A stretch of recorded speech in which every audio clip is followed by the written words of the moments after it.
בעקבות החלטת הממשלה על פינוי צה"ל מלבנון, יצא כתבנו הצבאי משה שלונסקי לאזור שיפונה בשלב הראשון. הוא שהה במחיצת חיילי מילואים שזה להם השירות השלישי בלבנון במהלך 3 השנים האחרונות. זוהי היחידה ששקלה בראשית השבוע 2 מחייליה. מפי החיילים שמע כתבנו הסכמה ללא סייג עם החלטת הממשלה. מפי ראשי הנוצרים באזור שמע תגובות שונות לחלוטין.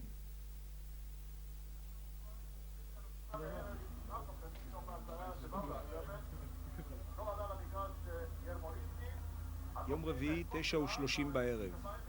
במוצב הסמוך לנהר הזערני צופים יחד עם המוני בית ישראל במשחק הכדורסל. למען האמת, המשחק איננו מעורר עניין רב במיוחד. אולי דווקא כאן מקבל משחק הכדורסל עם הרוסים את הפרופורציות הנכונות. ערנות, קשר עין בין כולם. אנחנו יוצאים לעניין הזה לחסימה, חוזרים כמו שיצאנו, וזה הכל. להיות ערניים, קדימה, לדרוך את הנשקים.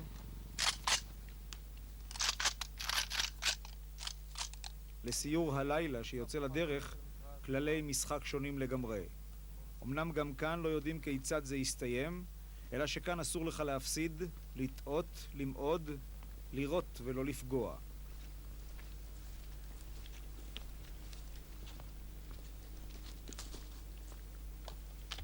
הידיעות על פינוי קרוב עלולות דווקא לעורר פעילות חבלנית, על כן מגבירים את סיורי היום והלילה.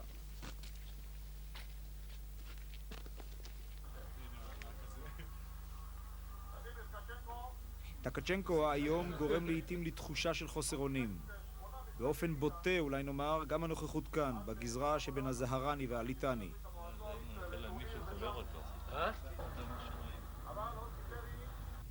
צה"ל יעזוב בקרוב את רצועת הכפרים שבין שני הנהרות.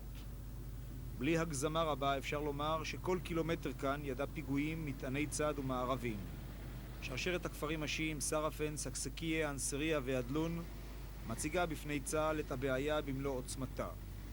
צבא הומני עם נורמות כפי שנהוגות בצה"ל מתקשה להתמודד עם טרור לא סלקטיבי שאינו בוחל בפגיעה באזרחים מקומיים.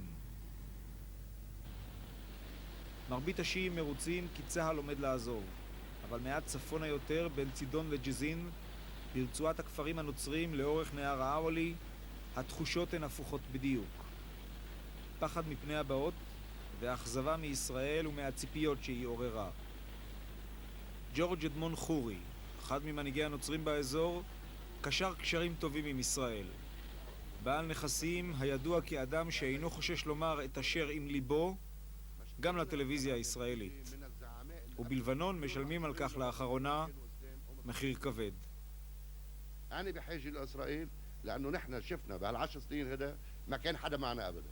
الدولة الوحيدة اللي ساعدت لبنان هي دولة إسرائيل، وكانت شريفة بأولى بمساعدتها أولا وفعلا، وبعدها شريفة بأولى إنه بدها تنسحب من هون بلبنان.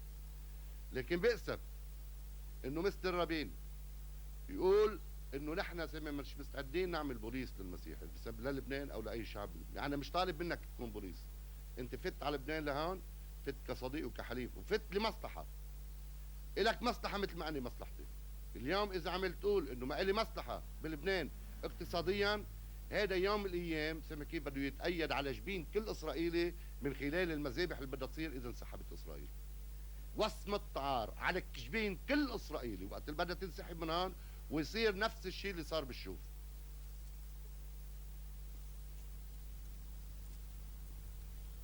אבל הפינוי, לפחות בשלבו הראשון, הוא כנראה כבר עובדה מוגמרת. עכשיו מה שנותר הוא לשמור על ערנות. אין מדברים יותר על ביעור הטרור השיעי, מפני שזהו טרור שצמח בעקבות נוכחות צה"ל.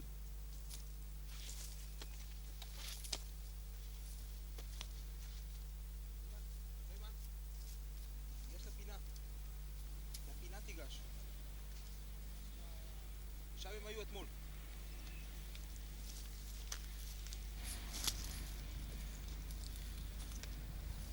עולים לעמדה הצופה על פני כביש החוף. זהירות רבה. אתמול הייתה כאן תנועה חשודה, הבוקר באים לבדוק.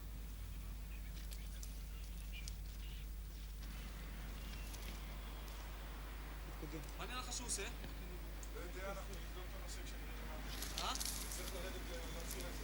למטה בכביש עוסקים כמה צעירים בחפירת בור.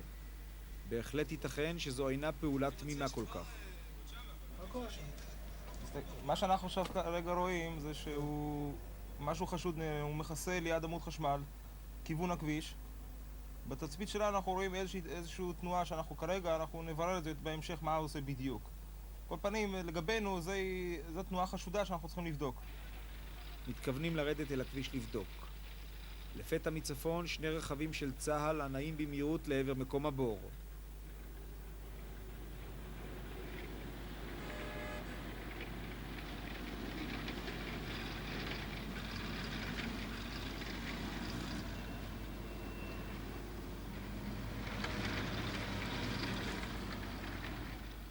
הפעם השיירה עוברת בשלום. באזור כולו היו כל כך הרבה פיגועים עד שהחיילים למדו בדרך הקשה לא לקחת סיכונים. הפעם מתברר שחופרים בור חדש לעמוד חשמל שעמד להתמוטט.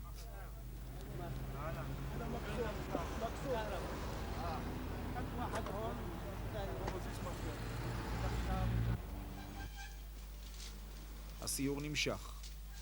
מפקד הסיור אומר לנו שבכפר מורגשת היום תכונה בלתי רגילה. הוא אינו יודע מדוע, אבל חיילי הסיור נזהרים. נזהרים תמיד, אבל היום נזהרים שבעתיים.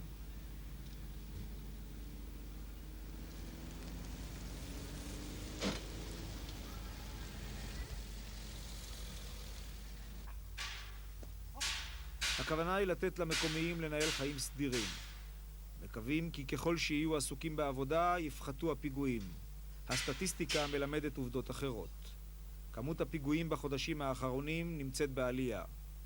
ברצועה שבין שני הנערות יש בין 20 ל-30 פיגועים בחודש בממוצע. התשובה של הממשלה, מפנים את האזור. אם צה"ל הוא הסיבה לטרור והמטרה היא שלום הגליל, ההנחה והתקווה היא שהטרור הזה לא יבוא בעקבותינו.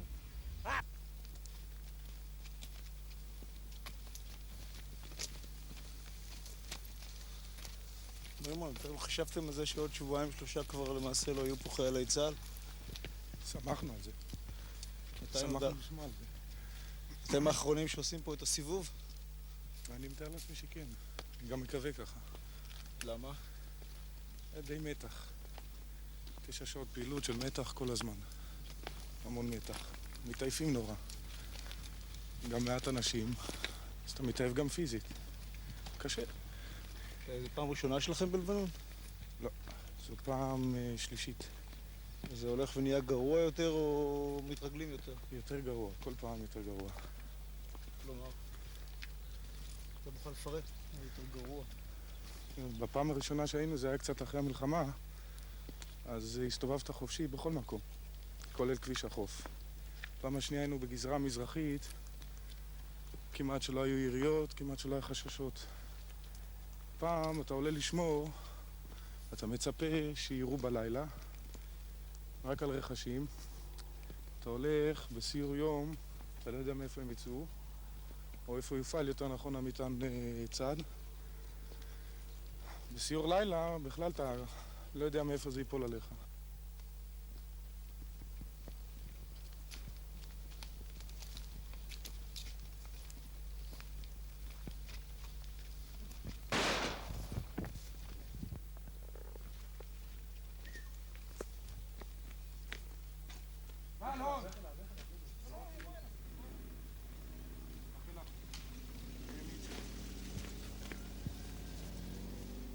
מכונית חשודה בפרדס. ירייה באוויר והמכונית מתקרבת. זוהי שפה שכל הצדדים בלבנון מבינים היטב. לילה קודם נורתה פיצצת תאורה לעבר המוצב ממכונית דומה. אפשר שזוהי מכונית תמימה ואפשר שלא. בודקים. כן, הודעת לו? יש שם מישהו מאחורה. איפה? מאחורי האוטו.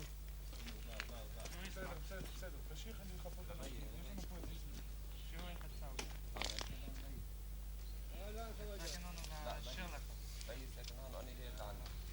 הרמטכ"ל אמר השבוע, כשנכנסנו ללבנון, לא ידענו את מה שאנו יודעים היום. אבל הסיור של נוימן יודע היום את מה שלא ידעו מפקדי צה"ל ביוני 82, וגם הוא מבקש לצאת.